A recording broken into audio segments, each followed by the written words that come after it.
बिस्मिल्लाहिर्रहमानिर्रहीम और अस्सलाम वालेकुम। 26 जुलाई और पाकिस्तान में हफ्ते की शाम। आज की अहम तरीन खबरों में सबसे पहले बहरिया टाउन पर एक और हमला। जी हां, मलिक रियाज के दस्ते रास्त कर्नल रिटायर्ड खलील रहमान, उनको उठाया है इंटेलिजेंस एजेंसीज ने, साथ पुलिस को भी रखा। उनके घर पर धावा बोला, घर पर खवातीन थीं, छोटे बच्चे थे। उन सब ने आओ बका की कि यह सब कुछ क्या हो रहा है, ऐसा मत कीजिए। घर के दरवाजे तोड़े गए, शीशे तोड़े गए, मतलब कि फस्तायत का जो पूरा माहौल है उसको एक बार फिर रिफ्रेश किया गया है। लोगों को एक दो महीने के बाद लगता है कि शायद अब जो हाफिज साहब की रजीम है वो थोड़ी टोन डाउन हुई है, अब शायद जुल्म सितम का वो जो मामला था वो थोड़ा कम हुआ है। लेकिन उसके साथ ही एक दफ़ा फिर एहसास दिलाया जाता है कि नहीं, अभी सब कुछ वैसा ही है। ये जो कर्नल रिटायर्ड खलील रहमान है, ये मलिक रियाज साहब के दस्ते रास्त है, बल्कि आप ये कह सकते हैं कि उनके नंबर 2 है बैरिया टाउन में। इनके घर पर हल्ला बोला गया है, धावा बोला गया है, हमला किया गया है। पुलिस थी, लेकिन वाजे तौर पर नजर आ रहा है कि इंटेलिजेंस एजेंसीज के लोग साथ थे, मास्क लगाए हुए हैं। ये वीडियो अगर आप देखें तो आपको वाजे तौर पर नजर आ जाएगा। अब ये नहीं कहा जा सकता कि ये आईएसआई से हैं या एमआई से हैं, लेकिन हैं दोनों में से किसी एक एजेंसी से। या ये आईएसआई के हैं या एमआई के हैं। उन्होंने हल्ला बोला। छोटे एक एक दो दो साल के बच्चे माओ ने गोदों में उठाए हुए हैं और वो दुहाई दे रही हैं कि ये सब कुछ ना करें, लेकिन कोई परवाह नहीं है। दरवाजे तोड़े जा रहे हैं, खिड़कियां तोड़ी जा रही हैं, शीशे तोड़े जा रहे हैं। और तो और बुजुर्ग औरतों को भी जदोकोब नहीं बल्कि फिजिकली असॉल्ट किया गया है। वीडियो में नजर आ रहा है, ये नहीं कि किसी का क्लेम है। यहीं तक नहीं, इसी मकाम पर शायद उनके दामाद हैं या बेटे हैं, ये मेरे इल्म में नहीं है, जो खलील रहमान है या कोई और अजीज हैं, वो बता रहे हैं इन इंटेलिजेंस एजेंसी वालों को और पुलिस को कि मैं सर्विंग मेजर हूं मिलिट्री में। मुझे बताइए, कोई आपके पास वारंट है? किस वजह से आप हमारे घर में दाखिल हो रहे हैं? क्यों घर के दरवाजे तोड़ रहे हैं? तो उनको भी उठा के उसी जीप के अंदर फेंक लिया गया। ये मेरी समझ नहीं है कि ये किस आग के साथ खेला जा रहा है। आवाम के साथ तो किया ही जा रहा है, लेकिन मिलिट्री के रैंक एंड फाइल में भी तो इसके बाद एक सोच होगी कि किसी को भी नहीं छोड़ा जा रहा। अब ये सर्विंग मेजर साहब जो थे, ये अपने आप को बता रहे थे, अपनी तरफ से तो अपना हवाला इसलिए दे रहे थे कि शायद कानून के मुताबिक उनके साथ रवैया हो जाए। वो पूछ रहे थे कि अगर आपके पास कोई वारंट है, कोई और चीज़ है, कोई वारंट है तो आप वो दिखाइए, तो चलें हम आपके साथ कंप्लाइंस करते हैं। बजाय उनको वारंट दिखाने के, जो उनके पास था उन्होंने वो दिखा दिया, और वो है अंधी ताकत। अंधी ऐसी ताकत जो किसी का लिहाज करने को तैयार नहीं। वो सर्विंग मेजर को उठा के भी उसी पिकअप के अंदर या उसी डाले के अंदर फेंका गया, और फिर जो कुछ हुआ वो अब आपके सामने है। कर्नल रिटायर्ड खलील रहमान जो है वो अब गायब है, नामालूम मुकाम पर है। ना एफआईए मान रहा है, ना आईबी मान रहा है, ना कोई और पुलिस मान रही है, लेकिन वाजे तौर पर सामने पुलिस मौजूद है। लेकिन ये सब कुछ किया जा रहा है। अभी चंद दिन पहले मलिक रियाज साहब के बारे में एक खबर टाउट्स सहाफ़ियों से लगवाई गई कि उन्होंने आर्मी चीफ को एक खत लिखा है या पैगाम भेजा है कि वो इतने हज़ार कनाल ज़मीन या इतने 100 कनाल ज़मीन, करीबन 3,000 कनाल कहा गया था, वो शोधा को देने को तैयार हैं या शोधा के लवाहकीन को देने को तैयार हैं। तो कहा जा रहा था कि मलिक रियाज साहब से बातचीत बन गई है, अब उनको वापस बुलाया जा रहा है। ये खबर जानबूझ के करवाई गई थी। दूसरी तरफ देख लीजिए कि मलिक रियाज के जो रिश्तेदार हैं उन पर भी ज़मीन तंग की हुई है। मकसद सिर्फ एक है कि वो इमरान खान के खिलाफ गवाही दें, जिससे वो इनकार कर चुके हैं और बार बार कह चुके हैं कि ना मैंने कभी नवाज शरीफ के खिलाफ गवाही दी, ना मैंने कभी जरदारी के खिलाफ गवाही दी, ना ही मैंने इमरान खान के खिलाफ गवाही देनी है, क्योंकि मैं कारोबारी आदमी हूं, मैं पार्टीज पे क्यों करूं, मैंने अपना कारोबार करना है। ये कहना है मलिक रियाज का। अब दूसरी तरफ मलिक रियाज के भाई मलिक फरहत, ये जाहिद गशकोरी साहब ये स्टोरी कर रहे हैं। उनके मुताबिक उनकी भी गिरफ्तारी की इतलात हैं। वो मलिक फरहत अपनी बेटी के हमरा बैरून मुल्क जाने के लिए 13 जुलाई को एयरपोर्ट पहुंचे थे। उनका नाम स्टॉप लिस्ट पे है और इस वजह से उन्हें जहाज से रोककर हिरासत में ले लिया गया। मलिक फरहत साहब की बेटी को भी हिरासत में ले लिया गया, बाद में बेटी को छोड़ दिया गया। मलिक रियाज फैमिली के कम से कम 250 अफराद जो है वो वॉच लिस्ट पर हैं। जी हाँ, आप दुरुस्त सुन रहे हैं, 250 के करीब लोगों के नाम किसी ना किसी तरह से लिस्ट पर डाले हुए हैं ताकि वो मुल्क से बाहर ना जा सकें।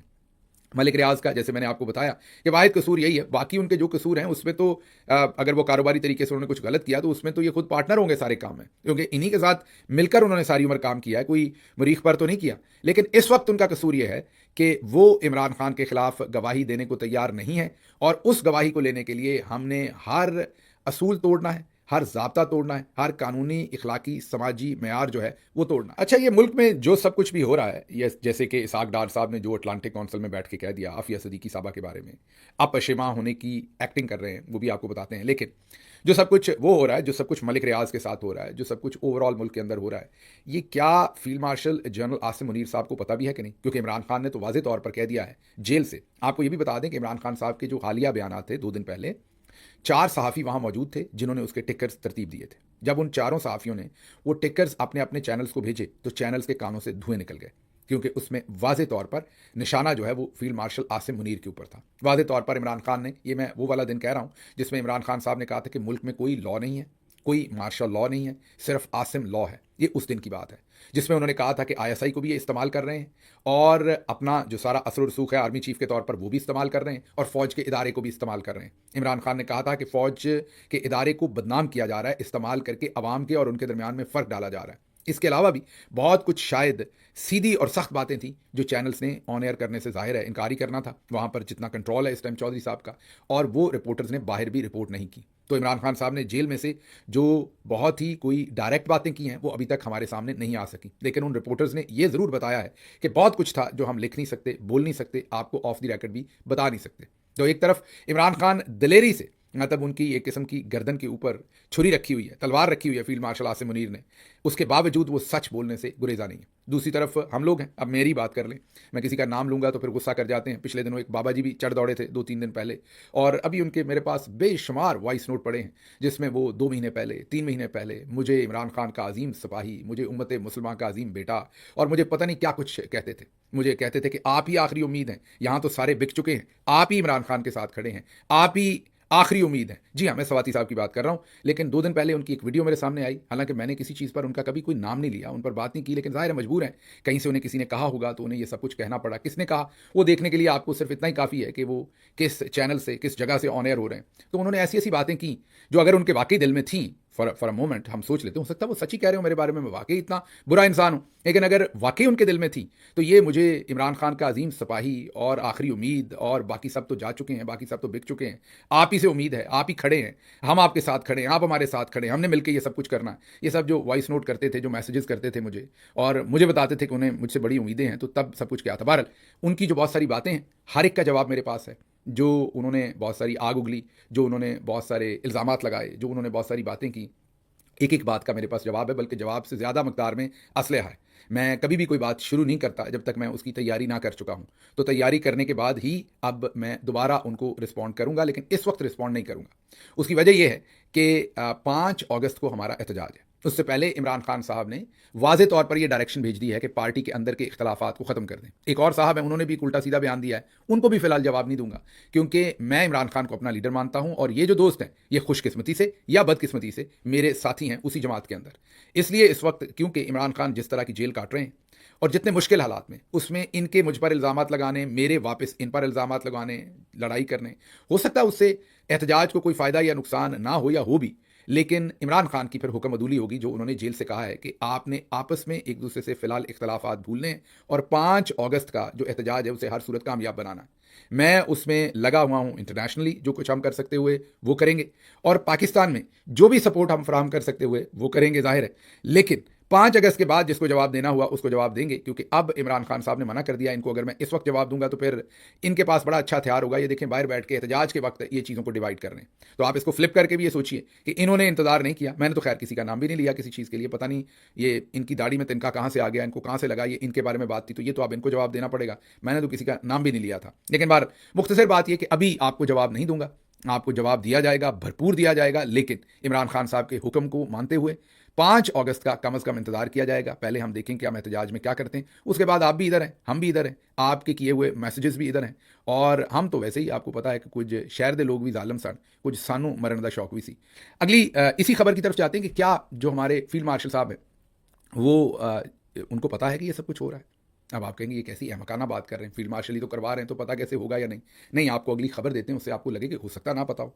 उनके एक साथी मेजर रिटायर्ड, जी हाँ, major retired Naveedur Rehman, field marshal Asim Munir मेरे रूममेट रहे। वो इबादत करते करते जाय नमाज पर ही सो जाया करते थे। फील्ड मार्शल कहते थे कि यूनिफॉर्म वजू करके पहना करें, क्योंकि हमारा रिज्क और कफन यही है। ये उन्होंने कहा मेजर रिटायर्ड नवीदुर रहमान साहब ने। लेकिन नवीदुर रहमान साहब, एक बात आप भूल गए।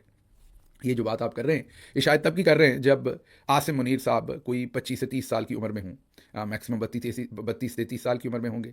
तो आप 30 साल पुरानी बात कर रहे हैं। 30 साल में तो पुलों के नीचे से बहुत पानी गुजर जाता है। मुझे नहीं पता अभी भी वो जाय नमाज पर सोते हैं या अब वो जाय नमाज पर नहीं सोते, ये तो मैं नहीं कह सकता। लेकिन जो जुल्म हो रहा है वो अगर जाए नमाज पर वो सोए हुए हैं तो कोई उठाकर उनको बता दे फील्ड मार्शल साहब को। ये जो अभी हाल ही में मैंने जो खलील रहमान साहब के साथ हुआ, जो मलक फ़रहत साहब के साथ हुआ, जो ओवरऑल पाकिस्तान के अंदर इमरान खान, उनकी बीवी, उनके पानी में, इमरान खान के वज़ू के पानी में जो गंदगी डाल के दी जा रही है, इन तमाम चीज़ों के ऊपर अभी आज ही जो बलोच ख़वातीन इस्लामाबाद में बैठी हैं वहाँ पर खाना देने गई। भदर साहबा, एक हमारी आमना भदर, हमारी पिंडी से विमेन विंग की अहदेदार हैं, वो वहाँ पर खाना लेके गई गाड़ी पर। और उन बलोच ख़वातीन को अब एक पंजाबी खातून जाके अगर उन्हें खाना दे रही है तो इससे क्या होगा? मुल्क की यकजहती होगी ना, मुल्क इकट्ठा होगा। अगर किसी में इतनी सी भी अकल होगी तो ऐसे काम को होने देगा। भले आपकी पीटीआई से मुखालफत है, आप इस टाइम एक मुखालिफ पार्टी हैं, लेकिन आपको ऐसे तमाम चीज़ों को प्रमोट करना चाहिए जहाँ पंजाबी बलोच, पठान पंजाबी, पठान सिंधी, पंजाबी सिंधी, ये तमाम लोग एक दूसरे के करीब आएँ ताकि कौम में यकजहती हो। लेकिन आमना भद्दर साहबा वहाँ पर खाना जब दे चुकी और वापस मुड़ी तो उनका ड्राइवर और गाड़ी दोनों वहाँ से अगवा थे, गायब थे। अब वो थानों में जाके अपना ड्राइवर और गाड़ी ढूंढती फिर रही हैं। तो ये एक पंजाबी खातून को जो बलोच माओं के लिए खाना लेके गई, ये रिवॉर्ड दिया गया है। तो कोई जानमाज पे अगर फील्ड मार्शल साहब सो रहे हैं तो उन्हें उठाकर बता दे, कोई और नहीं तो हमारे बहुत ही मोहतरम जनाब मेजर रिटायर्ड नवीद रहमान साहब बता दें, उनके तो रूममेट हैं, ज़रूर रब्ता होगा, मुझे नहीं पता है अब कि नहीं है, मेरा नहीं ख्याल कि इतने बदले होंगे कि अब आपका नंबर भी ना उठाएं। अगर वो अभी भी आपके साथ रब्ते में हैं तो आप हमारे लिए बड़े मोहतरम हैं, मेजर रिटायर्ड नवीद रहमान साहब। मैं आप ही से गुजारिश करूँगा कि ऐसी कुछ चीज़ों पर आप उनसे गुजारिश करें कि अल्लाह ने आपको ताकत दी है, अल्लाह ने आपको ओहदा दिया है और आप लोगों पर इस तरह से ये जो जुल्म हो रहा है इस पर आपको अपना रोल अदा करना चाहिए और इस सब को रोकना चाहिए। और ये सारे कह रहे हैं कि आप ही के हुक्म पर हो रहा है, और अगर ये आप ही के हुक्म पर हो रहा है जो कि लग रहा है ज़ाहिर है सामने, तो फिर आप ही ने इसको रोकना है, किसी और ने नहीं रोकना। किसी और ने रोकना तो फिर अल्लाह की ज़ात है और वो तो रोकेगी, वो तो अत खुदादा वैर हुंदा है और वो किसी न किसी दिन तो अल्लाह की ज़ात रोकेगी। लेकिन उससे बहुत बेहतर है कि उससे पहले आप खुद इसे रोक लें। अच्छा जी, आफिया सदीकी साहबा की जो सज़ा है उसके बारे में अटलांटिक काउंसिल की जो एक नशिस्त थी वहाँ पर बैठ के इसहाक डार ने कहा कि उनको सज़ा दुरुस्त हुई है। 86 साल, न्यूरो साइंटिस्ट हैं वो, उन्होंने बीएस और पीएचडी किया हुआ है, वो ग्रेजुएट हैं एमआईटी की, बहुत बड़ी पढ़ी लिखी साइंटिस्ट हैं वो। और उनके 3 बच्चे थे, 2 बच्चे तो वापस मिल गए थे, उनके साथ तीनों बच्चे भी उठा लिए गए थे। एक बच्चा जो सबसे छोटा था उसका नाम गालिबन सुलेमान था, वो कभी नहीं मिला और अब समझा जाता है कि शायद उस बेचारे की हलाकत हो गई हो, जहाँ हो गया हो, शहीद हो गया हो सारे प्रोसेस के अंदर जिसमें उठाया गया था। बहरहाल 2 बच्चे उनके वापस, उनके लवाहकीन को जितनी मेरी इत्तला है कि शायद पाकिस्तान में वापस मिल गए थे। आफिया सदीकी 86 साल लंबी कैद काट रही हैं। इसहाक डार साहब ने यह कहा था कि उनको जो कैद हुई है वो दुरुस्त हुई है, अकॉर्डिंग टू लॉ हुई है, ड्यू प्रोसेस से हुई है। हमारा इसके ऊपर तनकीद करने का कोई मकसद नहीं। मतलब था कि इमरान खान को हुई हुई जो सज़ा है उसको जस्टिफाई करना, उसे सही साबित करना, और उसमें आफिया सदीकी की आड़ ले रहे थे अमरीकियों को बेवकूफ़ बनाने के लिए कि देखें आपने भी सज़ा दी हुई है तो आप इनको जेल में रखें, हम इमरान खान को रखेंगे, हिसाब बराबर। ना आप पाकिस्तान से इंसानी हकूक़ की बात करें ना हम कोई करेंगे, इस तरह की सौदेबाजी थी। लेकिन उसके बाद अवाम ने लितर उतार लिया। जी हाँ, माजरत इस लफ्ज़ पर, क्योंकि इसहाक डार साहब मेरे से बड़े हैं, कहता तो अच्छा नहीं लगता, उम्र में बड़े हैं, वैसे तो छोटे इंसान हैं, लेकिन बहरहाल अवाम ने लितर उतार लिया। लितर उतारने के बाद अवाम ने जो दुर्गत बनाई है उसके बाद होश ठिकाने आए हैं कि ये मैंने क्या बोंगी मारी है या चवल मारी है, दोबारा माजरत इस लफ्ज़ पर।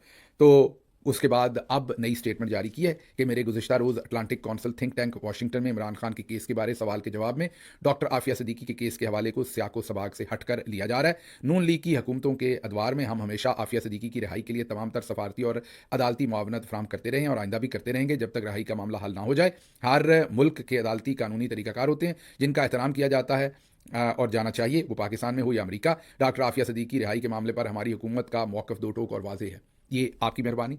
आपको अक्सर लोग कहते हैं ये सोशल मीडिया पे बातें करने से क्या होता है, अक्सर सुनते हैं आप ये कुछ भी नहीं होता। गिल साहब आप रोज़ वीलॉग करते हैं, हम सोशल मीडिया पर करते हैं, यहाँ एहतजाज होता है तो हम वहाँ पर आवाज़ बुलंद, इससे कुछ नहीं होता है। जब आप इनको लितर मारते हैं सोशल मीडिया के ऊपर तो इनको होता है, यकीन कीजिए होता है। ये देखिए इसहाक डार जैसे बेशर्म और थिक स्किन आदमी को भी एहसास हुआ, हालांकि ये बेइज्जती प्रूफ है, ये इसको कोई चक्कर नहीं। इसकी जो बेइज्जती की है वो आपने कभी कछुए के ऊपर वाला खोल देखा ना, उस तरह का खोल है इसका। इसको बेइज्जती बिल्कुल महसूस नहीं होती इस शख्स को, लेकिन आप देखें कि हुई है क्योंकि आपने लितर इतने को मार दिए हैं पिछले सोशल मीडिया के लितर की मैं बात कर रहा हूँ कि वाशिंगटन में बैठे हुए कान तत्ते हुए हैं और ये बयान देना पड़ा है। जाहिर है जो इनको लाने वाले हैं उनकी भी आपने जो है वो नट बोल्ट टाइट किए हैं, उन्होंने भी फ़ोन करके कहा होगा कि ये तुमने क्या चवल मारी है। लेकिन आप इनसे कोई पूछे कि इसहाक डार साहब ने ऐसी स्टूपिड बात पहली दफ़ा की है लाइफ में, तो हमेशा से करते आए, तो उनसे आप और क्या तवक्को करेंगे। अंग्रेज़ी इनको बोलनी आती नहीं, लेकिन क्योंकि नालायकों में थोड़े से पढ़े लिखे हैं और टेक्निकली पढ़े लिखे, ये भी आपने समझना है कि चार्टर्ड अकाउंटेंसी वगैरह की है, तो ये एक टेक्निकल डिग्री होती है, कोई ऐसी डिग्री नहीं है इनकी कि जो कोई इन्होंने कोई सोशल साइंसेस में कोई ऐसा काम कर रखा है कि इंटरनेशनल अफेयर्स को समझते, क्योंकि टेक्निकल वो जो भी इनके पास एक डिप्लोमा या डिग्री है, उस एतबार से अब शरीफ ख़ानदान की कुर्बत और मनी लॉन्ड्रिंग और सबसे उनका वहाँ पर रसाई ज़्यादा है, जिसकी वजह से ओहदे ज़्यादा मिल जाते हैं। और अंग्रेज़ी बोल के, क्योंकि मियाँ साहब, मरीम नवाज़ तमाम अंग्रेज़ी से बहुत इंप्रेस होते हैं, अंग्रेज़ी बोल के इंप्रेस करना चाहते हैं, उस ज़ुबान पर दस्तरस नहीं है। जब इनसे सवालात अंग्रेज़ी में पूछे जाते हैं तो आप इनकी गर्दन, इनके चेहरे के तासरात, इनके कंधों के तासरात देखा करें, एंग्जाइटी में आ जाते हैं और फिर ओल फोल बोलते हैं। कल भी ओल फोल बोले, समझ नहीं आई। अगर उर्दू में इंटरव्यू होता तो मैं आपको बता सकता हूँ कि इसहाक डार जितने बड़े फ्रॉडिये हैं, ये बड़े आराम से निकल जाते। तो मेरा इनसे मशवरा है कि आप अंग्रेज़ी के चक्कर को छोड़ दें, इंप्रेस करना छोड़ दें लोगों को, उर्दू में बातचीत किया करें, आप फिर भी बच जाएंगे। वरना अवाम, अब ये वक्त बदल चुका है, ये 1980 नहीं है, 1990 नहीं है, अवाम लितर उतार के बैठी हुई है। और ये जो आपके ऊपर छतरी है फील्ड मार्शल साहब की, ये भी किसी दिन हट जानी है। तो फिर अवाम ने होना है और आपने होना है, इसलिए तगड़े हो जाएं। ये जो सारी बातें आप कर रहे हैं, अवाम लिख रही है, एक एक बात अवाम लिख रही है, क्योंकि मजलूम के साथ तो कोई भी खड़ा होता है। मजलूम तो कोई किसी और मुल्क का हो तो इंसान उसके साथ भी खड़ा होता है। आप अपने मुल्क की एक मजलूम, जिसके बारे में हाईकोर्ट में बताया गया कि आईएसआई ने उठा के दिया था, बल्कि बेच डाला था, वो उसके साथ आप नहीं खड़े हो पा रहे।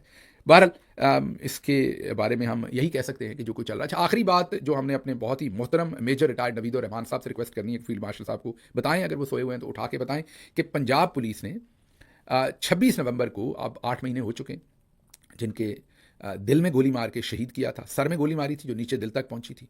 मैं नवाजिश सत्ती साहब के बेटे अनीस शहजाद सत्ती की बात कर रहा हूँ। याद होगी आपको उनके वालिद की आंखें, जिनमें ऐसे आंसू झलक रहे थे जो पूरी दुनिया को डुबो दें अपने अंदर।